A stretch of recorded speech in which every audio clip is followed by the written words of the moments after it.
Many theologians have realized that the New Testament teaches that we are to still keep the law of God. That even our Savior said that not one jot or tittle will pass from the law of God till heaven and earth disappear. This is such a problem for theologians because most teach that commandments have passed away. This is what they have been taught, so it is very hard for them to see it any other way. So instead of trying to reconcile the contradiction with what the Bible already established as truth, they invented a new term as a theological tool to discard the law of God, which is what they thought Paul was teaching. As a result, you may hear of the terms such as moral law or civil law being thrown around in discussion pertaining to God's law in the New Testament.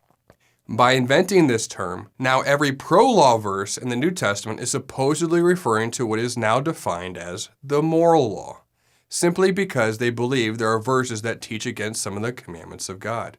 Thus, pro-law verses go into the moral law box, and verses in which Paul seems to be teaching against the law must be put in the Moses box.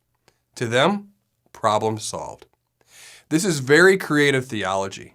How creative is it? Search the whole Bible for the term moral law, and you will find out exactly how creative it actually is. It simply does not exist.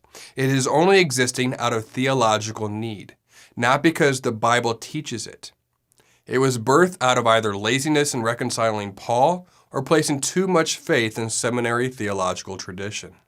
It was simply invented by men in order to teach the doctrines of men. There is even more to consider on this matter. If there is no definition in the Bible defining what consists of the supposed moral law, then whose definition are we forced to use? We are then forced to use men's definition.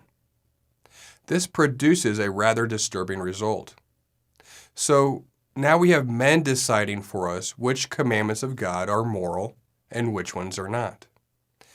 This may seem like a strange question, but isn't it God that is to define what is moral for us and what is not?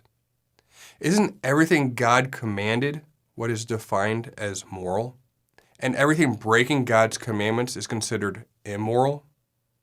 Who are we, as beings created by God, to decide what is moral or immoral? Who gave us the right to invent such terms outside of the Bible? And why would we be comfortable with that? Who gave us the right to take on God's job in defining morality?